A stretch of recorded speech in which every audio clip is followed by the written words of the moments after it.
You're listening to Your Raw. Your Raw. Your Raw. On 12:51 a.m. Good morning, listeners / listener of Close Up. 9 till 10 a.m, 12:51 Raw. This is your films review show with me, Michael Perry, and I've only been up for 15 minutes, so excuse the dead voice. But we also have James in the studio. Good morning. Josh Glenn, leader of men. Hello there. And of course, our secret weapon, Dan Kelly. Heidi. How is everyone this week, guys? You all been any escapades? Excellent. Been a pretty dull week. We've got an essay for history, which has taken up the majority of our time. I think we're all in the same boat here. So my weekend has literally been reading on my own in my room. Not even procrastinating. I've been actually doing work this time as well. So it's a first for me. Can I just ask Josh, how many pages a day of that book I lent you have you been reading? Because I'm pretty... Okay, listen there, James. I read 50 pages over the weekend. I worked 10 hours over the weekend, okay? So factor in getting there and back, it's about sort of 12, 13 hours. Give me some slack. I finished it by about sort of 10 last night, okay? Give me some slack, man. How many days have you had the book? I read it, okay, over the weekend. I had it since, what, Friday? I spent Friday night reading the other one that I had. This is not an argument for the radio anyway. How many pages is this book? Okay, Mike, I do love you, James. Josh, but you really should have told the Morrisons in Coventry to shove it, because Die Hard was on. I know, man. I know. But, I bought the vest and everything to come and see Die Hard. I know, we vested up. It was me and Robin, but I'm sure Robin will tweet in and tell you how magical that night was. Speaking of tweets, we got an email from Hassan asking where Katie is. Well, we didn't get an email. The Kitty did. Got an email. Katie. So I take it Katie wasn't here. So Katie, if you're listening, which you're probably not, where were you, man? You're our good omen in the morning. I know it's kind of strange, isn't it? An email being sent saying "Where are you?" to somebody who's clearly not there.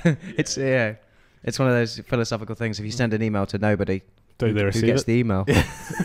Apparently, four reprobates afterwards. Exactly. That's the answer. We're the four horsemen of the apocalypse, picking up this email.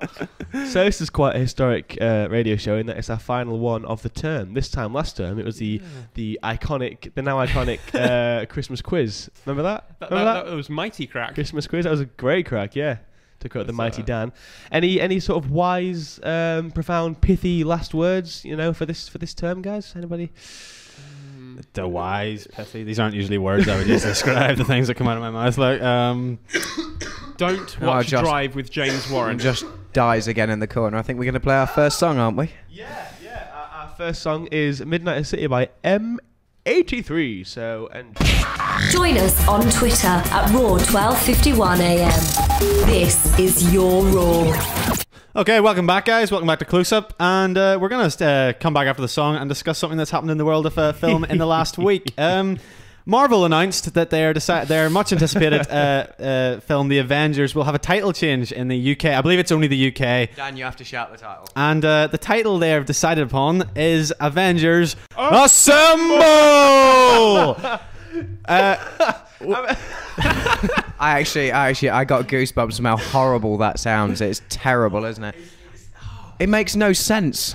I think the reasoning behind it was that's it. It sounds like an utterance by Ron Burgundy in prelude to a fight scene. Apparently, the reasoning behind it was for the UK to avoid confusion due to the association with the 1960s spy show, TV show, which none of the demographic will have heard of, and the remake, which again none of the demographic will have heard of. Yeah. So, I mean, the kids that it's aimed at, it's a summer tentpole movie, a 12A PG-13, no doubt. The kids in that sort of bracket, the wide audience, will not have heard of either the spy show or the remake, regardless of quality.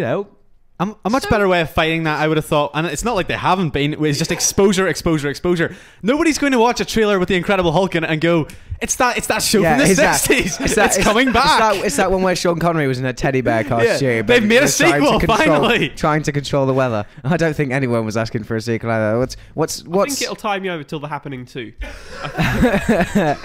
The poster it's on looks dreadful as well. Have you seen the first poster with the Avengers? It looks awful. I'm actually convinced, because I am, to be honest, I'm kind of pessimistic about the Avengers. I know Josh is really looking forward to it. I know James and Mike, Maybe you are as well. I'm kind of pessimistic and think the film's going to disappoint. I think this is the first move by Marvel to tactically make it look like they've made an intentional comedy. It's come out so badly that they're going to try and market it as a I think to look at the trailer, it looks like a pretty standard Bayhem kind of film. But knowing Joss Whedon, I think there's got to be something underneath it. There must be, I don't know, character. There's got to be something that made him stick to the project, because I have faith in the guy. I mean, it's blind faith maybe, but I have faith in him nonetheless. I think that he's going to pull something out. Well, hopefully he can assemble something good. Yeah, can we just dissect the title? Because I don't. Can anybody think of a way that it actually works in a sentence? No. Who's shouting it? That's what I also want to know. Yeah, exactly. What did you go to see this weekend? Jackson. The Avengers Assemble. It doesn't work. It doesn't. What was wrong with the Avengers? It doesn't work at all. I mean, say the poster's speaking to you. It doesn't work because I'm not an Avenger. I have no assembling to do. The post, it describes what's happening in the film. Film posters shouldn't describe the general plot of the film. They should describe what's in the film. Last time that happened, we got snakes on a plane, and look what happened there. But maybe in terms of defending it, it could be sort of in a similar vein as Batman Begins in terms of the Avengers Except are that assembling. sounds cool. Avengers Assemble sounds cheesy. Maybe the to Marvel boot. bosses thought, okay, so Batman Begins, it was an alliteration, okay? It described what happened sort of with a word that began with the same letter as Batman. So we can take that and do the same thing with the Avengers. So what words do we have? Arrive? No, it doesn't sound good. Assemble? We can make that can link in with the toy sales. Yeah, we'll assemble. We'll do that.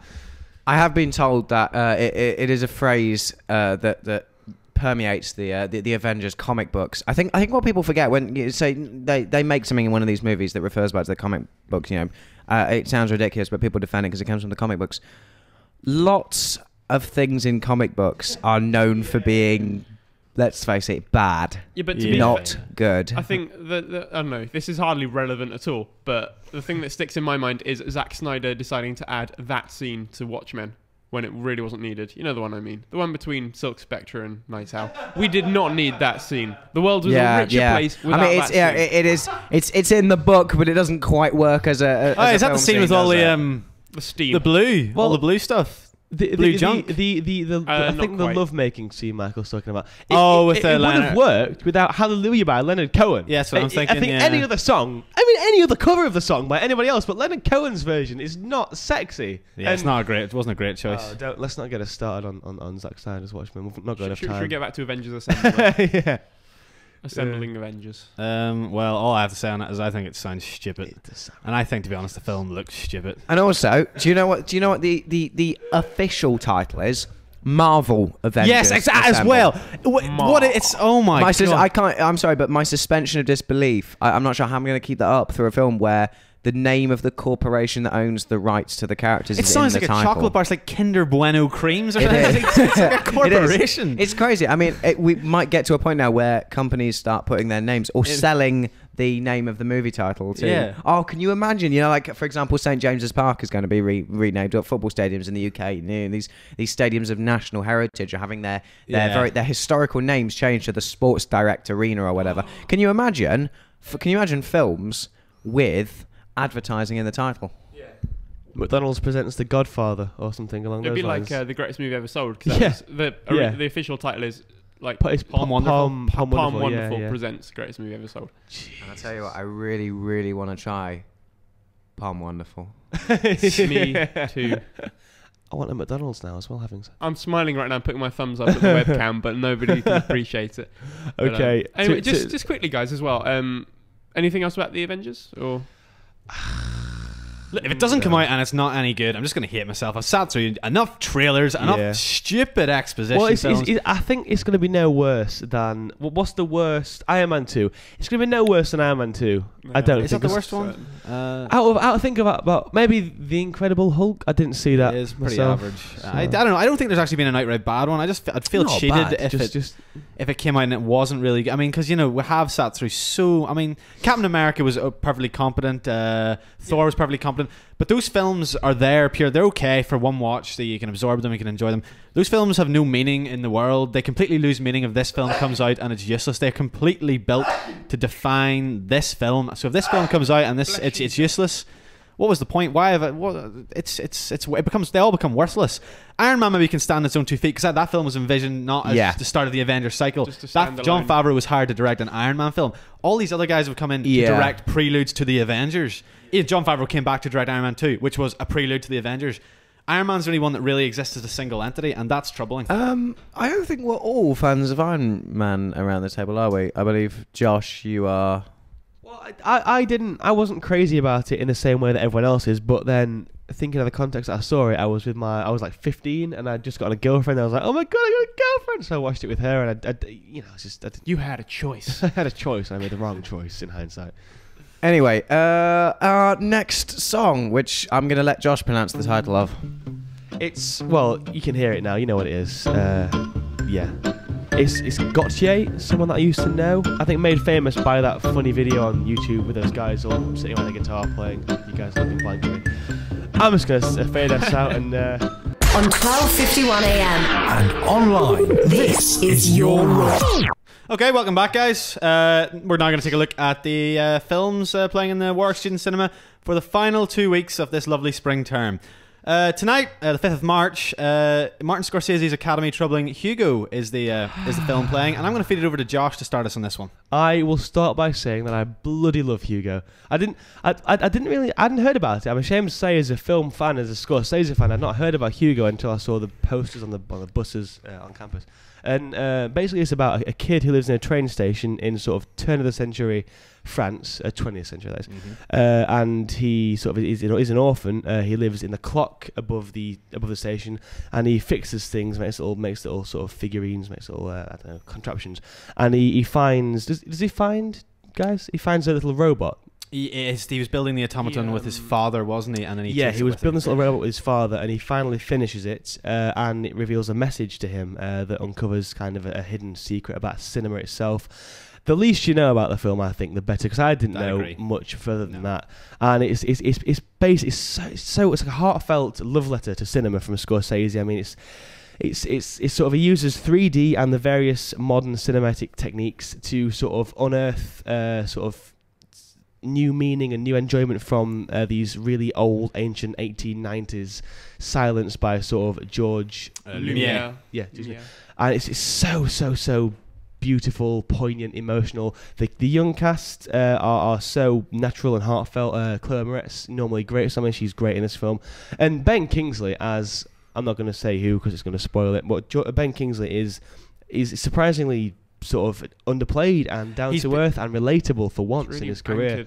He is, yeah. He's so just gut wrenching. That guy is gorgeous. I think the thing to say about Ben Kingsley, it's interesting to observe in the recent years. He's sold out quite a lot. He tends to go for the scenery chewing paycheck. Yeah, there's quite a lot. Phoned in roles. The last good two performances I can remember him giving, and it can't be a coincidence, are he's extremely good in Shutter Island. Yes, and he's really good in this. You clearly love the film. I liked it. I thought it looked beautiful. I think the recreation of early 20th century Paris is absolutely beautiful. It's stunning.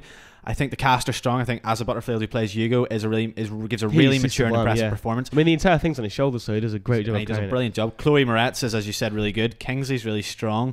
And as a kind of the station manager, kind of like the semi-antagonist of the film, you got Sacha Baron Cohen, who obviously he handles the slapstick stuff really well. That's his bread and butter. Yeah. But actually, come to the film's conclusion after handling Sacha Baron Cohen, I thought he did a beautiful job. Very well. His character builds it's really offbeat, naturally. It's kind of Clouseau kind of thing, but it works really well. There's something else there. Universe. I think the problem with the film fundamentally is I think it starts slowly. And it doesn't. It finds a long time to get its groove. By the midway point, you're starting to look at your watch a little bit. I was anyway. I was like, okay, it looks beautiful. I'm impressed by these performances. This story, it's not really involving me. There comes a point in the film where that suddenly it switches, and I got brought in again. I felt the exact same. The story itself didn't kick in until, like, say, about half an hour, until Act 2, really. A wee bit more than that. Even I was thinking I was about an hour in. I was like, okay, do you think, Martin, this it's is not a bad film until that point. It's just it doesn't it's really well made. It's meandering. You're kind of waiting. I mean, for me personally, I love the film. Yeah, I'd say one of the strongest of last year. I wouldn't say I love it as much as Josh. Yeah, but it just strikes me. I think the first act is setting up various plot points. It does and really. It's very slow and it's very not even like a kind of slow aimless. burn kind of start. That was the only thing. Say, for instance, we always talk about it, but Drive is obviously a slow burn film. Oh yes. But from the slow burn start, you're involved, you're brought in, you feel it mount and mount. Hugo feels like the sort of film where, okay, he's laid out the period detail, he's building the characters, but it's kind of a wee bit flat until you get to the halfway point. It's not building, right. even if it's slowly building. It feels like Martin Scorsese's done it, and then he's just taken 2 cans of Red Bull and just poured it on the script. He's hiding his cards. For the first up. bit, he's hiding his cards, and then sort of Act 2 onwards, he lays them all out for you to see. You think, oh my god, it's going to this place, and then you can really connect and you can really get involved. I find it a little bit frustrating. I also think the story is a bit jerky, Possibly, but I'm not sure if that's Scorsese's fault because I believe it's adapted from a book by Brian Selznick called Hugo as well. I don't know, guys. Possibly, maybe on a second viewing, it'll be better once Maybe. you actually know. Maybe when you know what. Maybe once you know what's been established. What's the 3D like?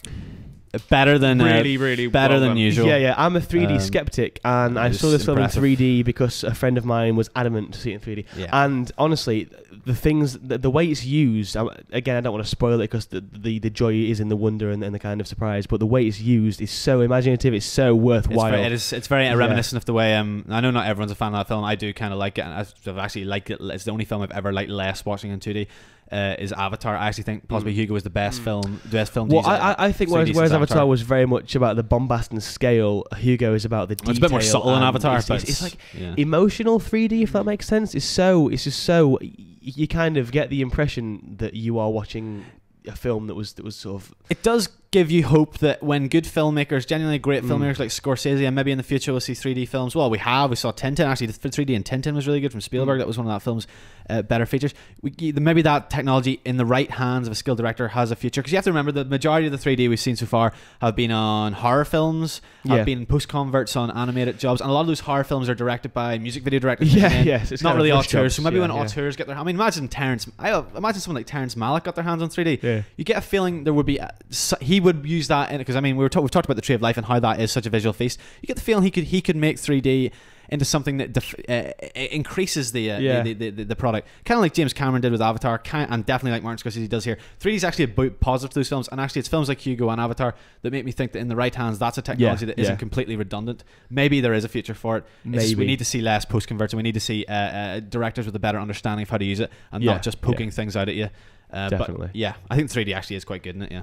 It's a shame that the cinema here has not got 3D capabilities. Yeah, Hugo would be good in 3D. I think though this is definitely one to watch tonight. If you haven't seen Without a Hugo, doubt, or if you have, definitely go and see it at the cinema tonight. I think if you're more of a film buff, if you know will your mean a lot more to backstory, you. It will mean more to you. But it's still something to enjoy as it is. So yeah, definitely recommended, guys. I know you'd give it a shout out for as well. sure. So yeah, with reservations, but still a very good film. It might not live up to the, if you heard about all the Academy Awards now and everything, it might not live up to expectations, but go and see it. It's one of the stronger films of last year.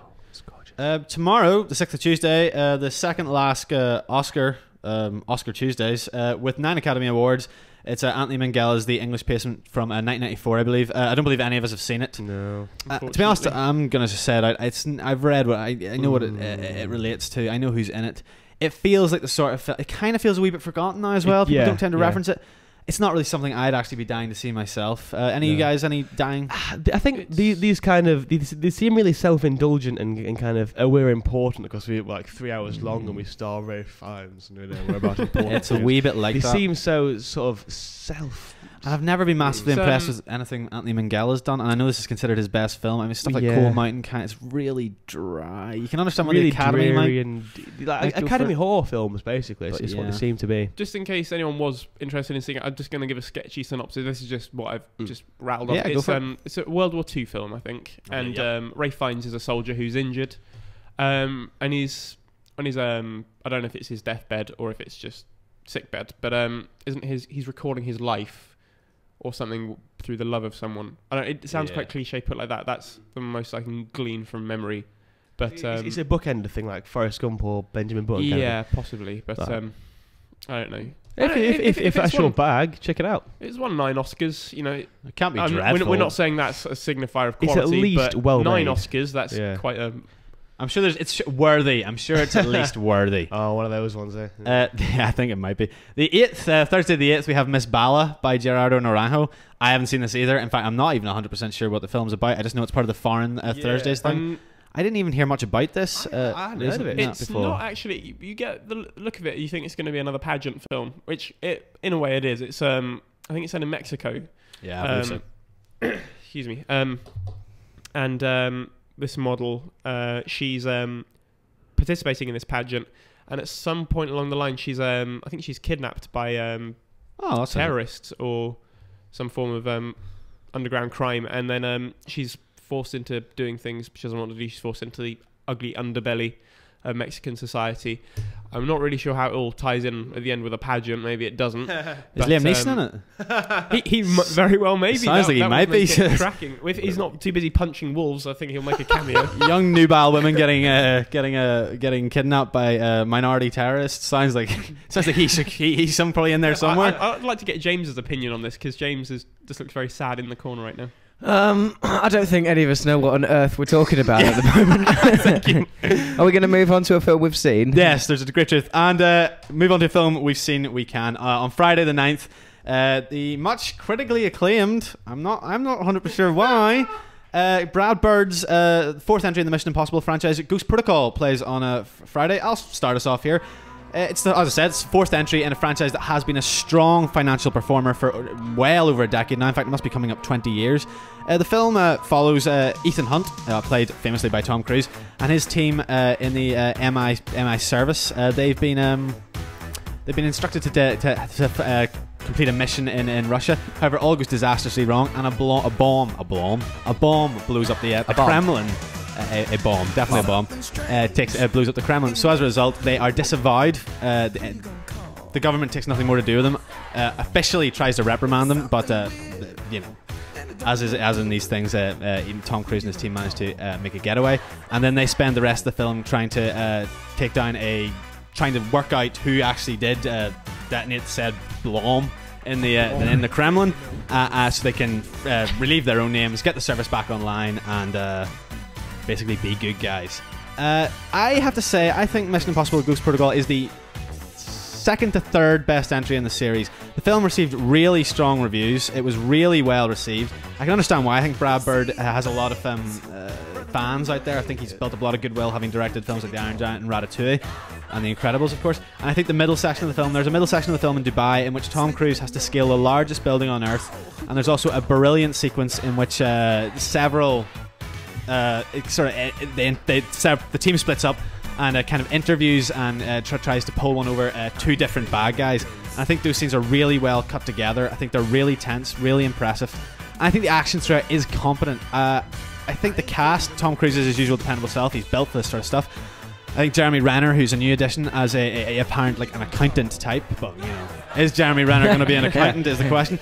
I think he's a wee bit wasted for such a capable actor. I think Paula Patton's a little wasted for such a capable actor. I think Simon Pegg, actually there's a lot of really blunt comic material. I don't think the comic stuff's written well at all in the film. I think Simon Pegg does okay with that. I think he elevates it, because I think the comic relief in the film isn't great.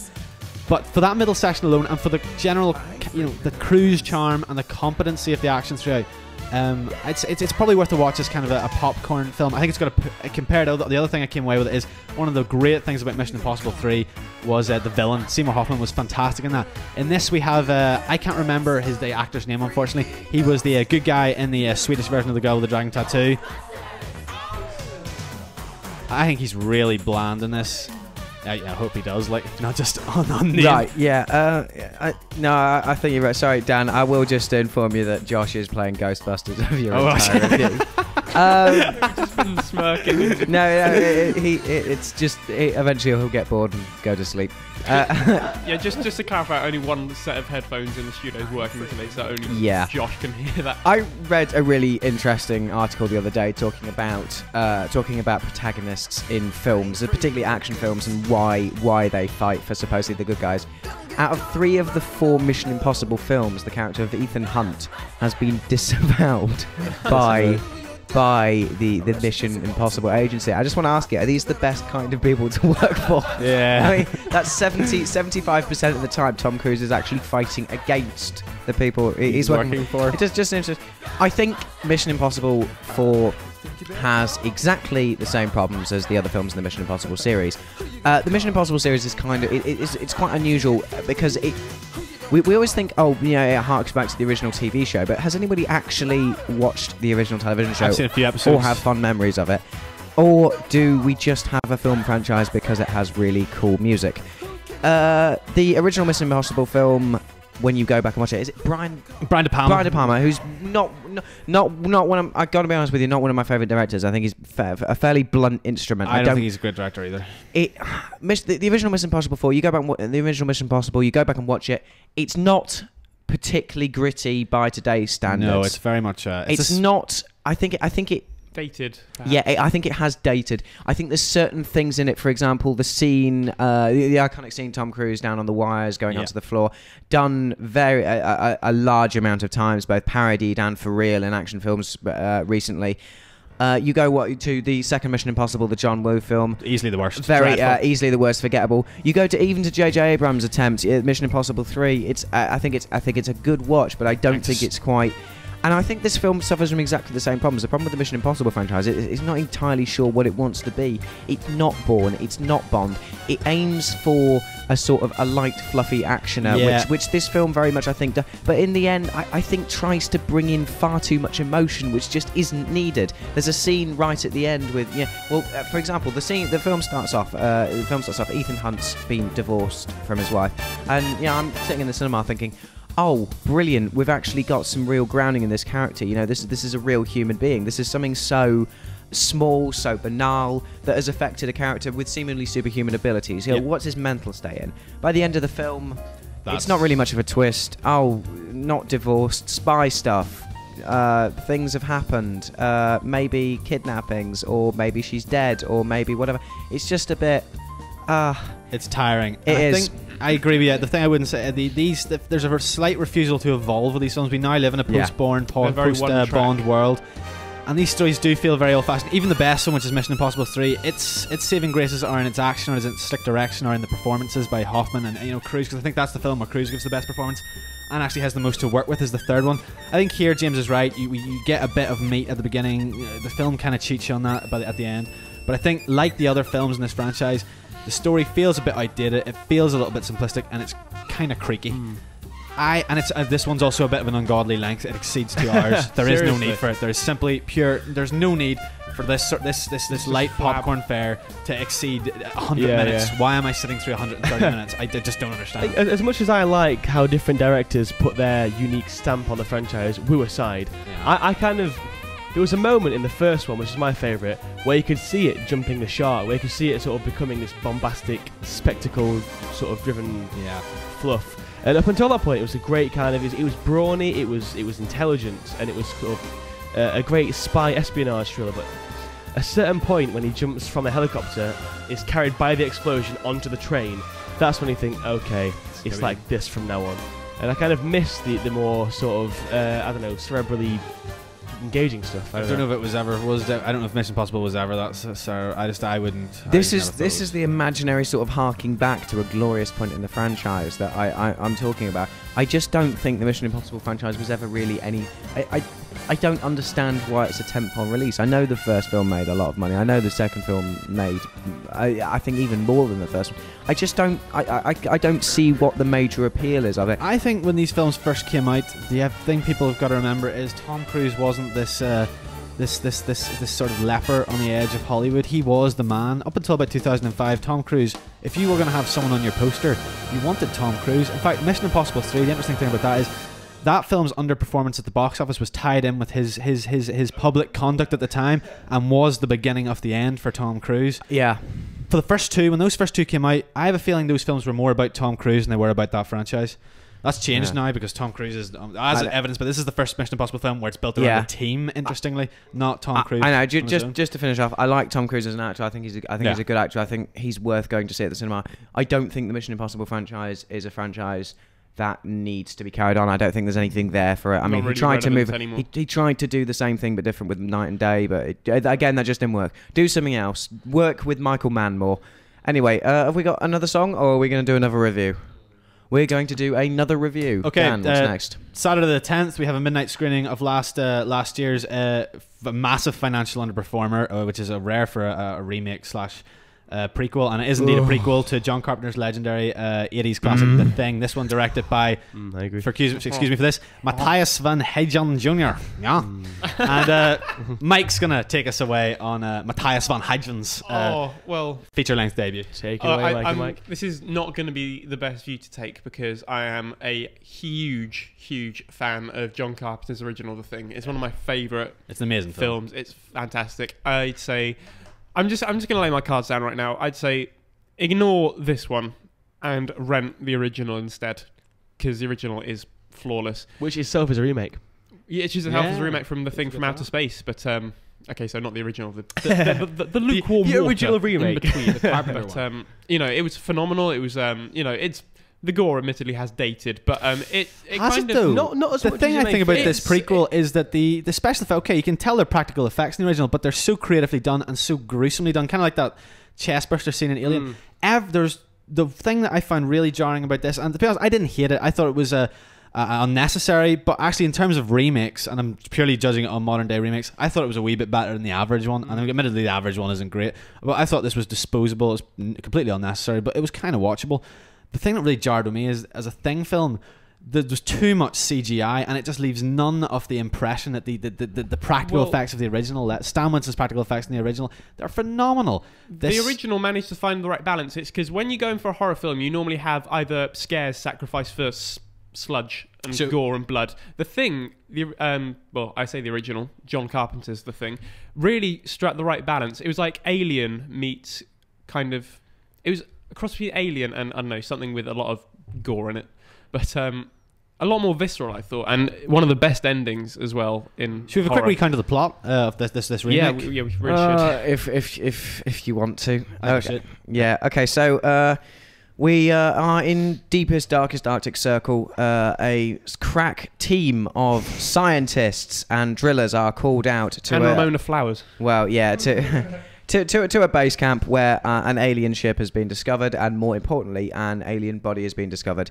They thaw the alien out of the ice. They get it back into the cabin. They drill into it, take a sample, and all go and get drunk. And what do you know? Alien wakes up, breaks out of the ice, escapes, and starts killing everybody. The original. I've got to be honest with you. I didn't particularly enjoy the remake of The Thing. I just thought it was incredibly dull. You're absolutely 100% right about the CGI, Dan. There's something very interesting about watching practical effects that you miss out on with CGI. The CGI is not even particularly well done. Yeah. It's not even particularly imaginative. The creature designs, they're not worth going to see. You wouldn't look at them. You wouldn't look at them on paper and think they were interesting. So why would they be interesting in the film? The original The Thing, it's not about man versus alien. The original Thing, the social commentary is about people turning on people. Because of course the thing the creature does is we haven't covered that yet. Yeah. This is a monster that it absorbs you and then is able to replicate your physical form. So the thing the original Thing did so well was the paranoia, the sense of who's who, who's the monster. You don't know what's going on, do you? One sequence in this. And actually, James discussed it where the Matthias van Heijden actually seems to understand what the original was about and plays it really well. Otherwise, it's just core. Someone's exploded. There's blood everywhere. I know, There's Gru. The actress who I don't think can really act is trying to imitate Kurt Russell. She's trying exactly. To, it's not. Yeah, that doesn't really come off. Yeah, the scene is it's the alien can't replicate metal, which is that's a nice innovation. Which is very nice, very nice, interesting touch. So going around picking out this entire team, going through to see if they have fillings, and I tell you what. It's 10 minutes of tension, and it's 10 minutes from a much better film, and it's just a shame that it's cloaked in this wallowing mess. It's quite similar to the scene in the original. I keep saying it, but when they're doing the needle test, which is one of my favourite moments in cinema. It's a cool, and he actually manipulates that in kind of a cool way here. I think overall. You guys seem definitely in the negative camp. I'm more in the mixed camp, I think. But maybe I've just been exposed to one too many pointless horror remakes. But overall, I'd say probably not worth bothering with. You guys seem to be on the same wavelength. Agreed. If you're up at midnight on Saturday, you're not out in Birmingham or whatever, then maybe check it out. But if not, go home and rent it. I'll be doing my essay, I think, this Saturday. Yes, I think so. But we've run over a bit. So Josh, next song. This is Michael. You chose this song, so please tell the audience. What it is. I can't remember what it was. I just saw Plan B, and we played the Black Keys a bit too much. So. It's called Ill Manners, I believe. Ill Manners by Plan B. I hope it's good, guys. Fingers. If not, Mike. On your head be it. Listen and watch online at radio.warwick.ac.uk. From SUHQ. This is your role. Do not put a question mark on the teleprompter. Warren will read anything you put on that What teleprompter. on earth was that? Mid-jingle. We can. I think we can come in Josh, we from the can't end of hear a you. jingle. It was mid-jingle. It just sounded a bit bizarre. We can come in from the end of a jingle. There's nothing wrong with coming in from the end of the jingle. You came in mid-jingle, though. You're so stuck up. Break the rules for once. Get a room. Couldn't hear Guys, you. this isn't end of the line. Right. Right. This show has structure. Right. Our next. Well, actually, are we just going to ask people to email into the studio? If you want to email into the studio, studio@radio.warwick.ac.uk. Right. Our final review for this week, I believe, Daniel. It is on this coming Sunday, the 11th. It is David Fincher's generally well received but largely awards neglected retooling of Stieg Larsson's novel, The Girl with the Dragon Tattoo. Done particularly well financially either. I don't think it's made back its money yet. I don't. Right, okay, The Girl with the Dragon Tattoo. So, if you don't know the plot of The Girl with the Dragon Tattoo, you must have heard of the novel, you must have heard of the original film series, you must have seen a trailer for the American remake of the film. Takes place in Sweden. Stockholm. Around Stockholm, around the rural countryside of Sweden. Daniel Craig in this is Michael Blomqvist. He is a political journalist who was just lost in a libel case against a large businessman. He is given a suspended prison sentence and decides for the time that he's going to be away from the political world, away from his own magazine, he's going to take up an old murder mystery for an old business friend of his father's. So he moves for 9 months to a small island, snow-covered island in somewhere very rural Sweden. I don't recall the name of the place. Somewhere cold. Yeah.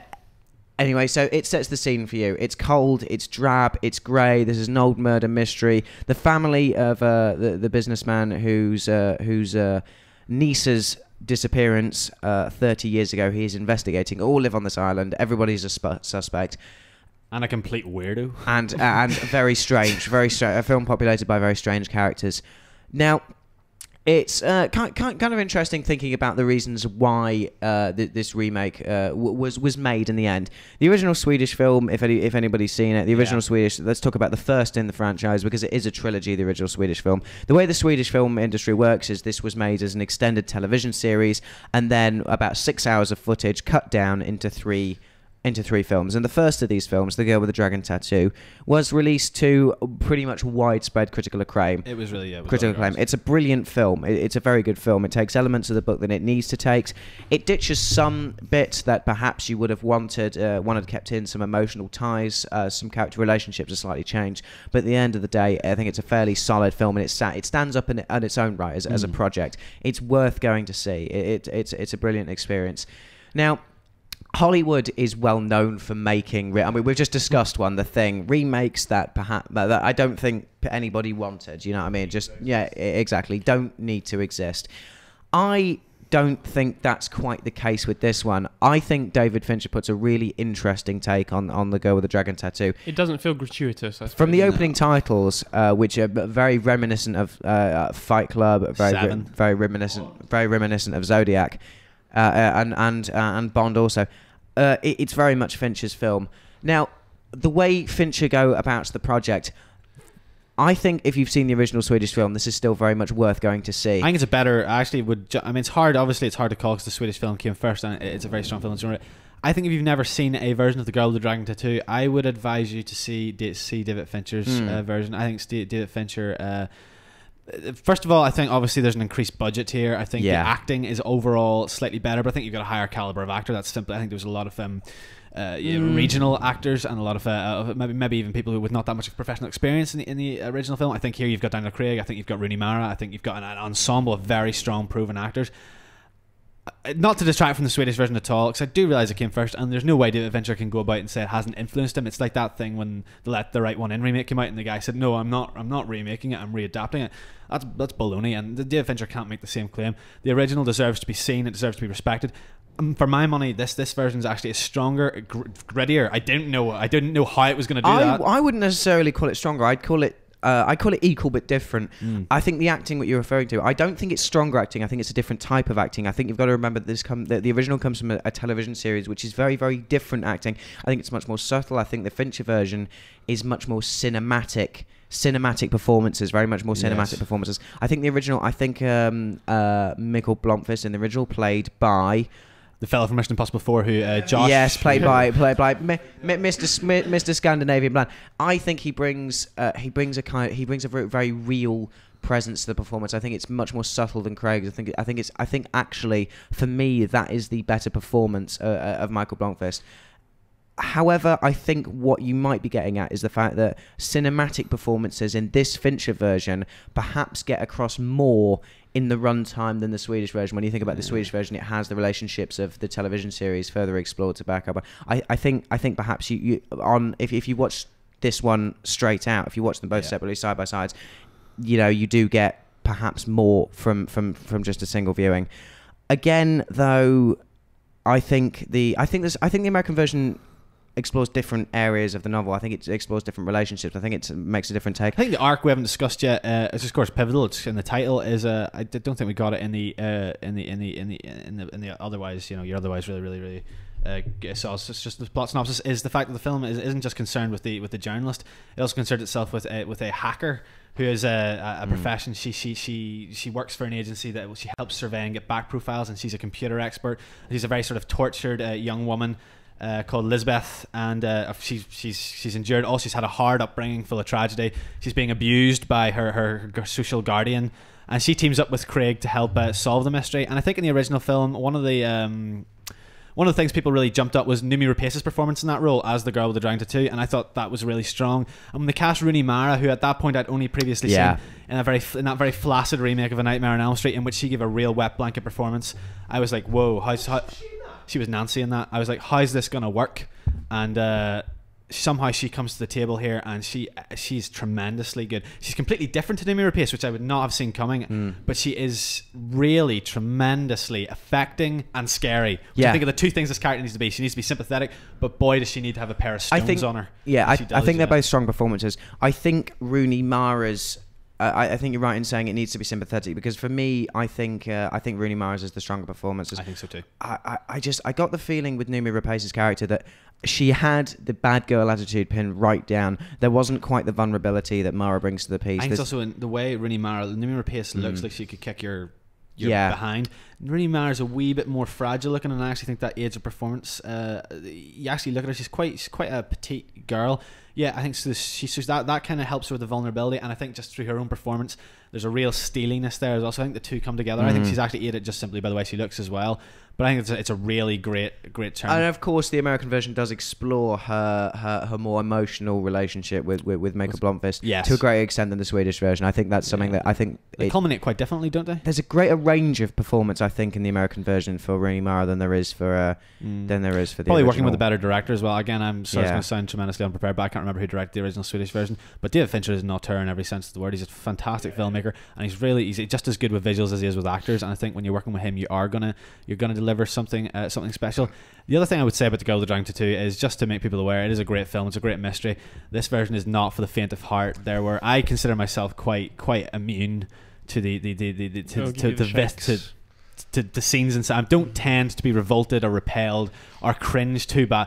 There are certain scenes in this. There's one sequence involving a rape, an effective rape. I'm not going to go into the detail. That is just I was sitting there wincing in the screen, and Fincher does it. It's going to sound weird. It's a rape scene, but he does it so well. The way he cuts, and you think it's about to be over, but it's not. I just would say just be careful. And even in the aftermath, Fincher does and is not scared to go places that the original film didn't in displaying the emotional and physical harm such an act does. I would put that out there as a strong warning to people. This is a grim film. At the same time, it is a grim state of affairs. But if on the other side, if you were looking, you could view it as a bit of an uplifting film. I think is the other thing. If you were having family disputes, if you were feeling, why am I in this clan? Why was I brought into this brood? I guarantee if you go see The Girl with the Dragon Tattoo, you go in, watch their family, you'll come out feeling a hell of a lot better about your own.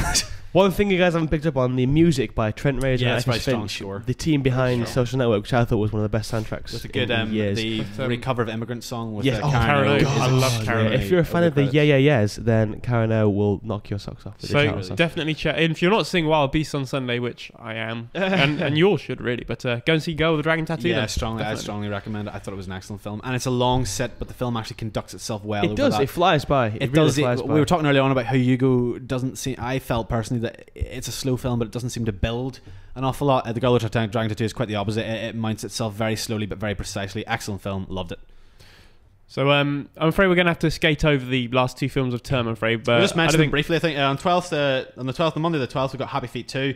Nobody's seen it. I'm not really that interested. And on the 13th, the final Oscar Tuesday, we've got 10-time Oscar winner Gone with the Wind, directed by Victor Fleming. Loads of you have probably seen it. I'm going to probably try and check that out. I've never seen it before. And that is the Warwick Student Cinema Never for seen it. the spring term. That's it. Beautiful. So Wonderful. that's us done for this term, then, guys. Yeah. well, that was a Thanks roller for staying with coaster. us for these early morning starts. If you did listen, we really appreciate Hopefully it. it'll change next term. Hopefully we get something a bit more what would be the word without insulting anyone. Human. Yes, that's a good way of putting it. But, okay, guys. Well, have a great Easter. It's been great. Yeah, it's been recording, wonderful this but, term. Yes, it's been. Yeah, absolutely thanks for fantastic. listening. Always Thank a you. pleasure. And Josh and I will see you in a week's time for our final episode of End of the Line. Yeah, so we'll leave you with this immigrant song by Led Zeppelin. Happy Easter, guys.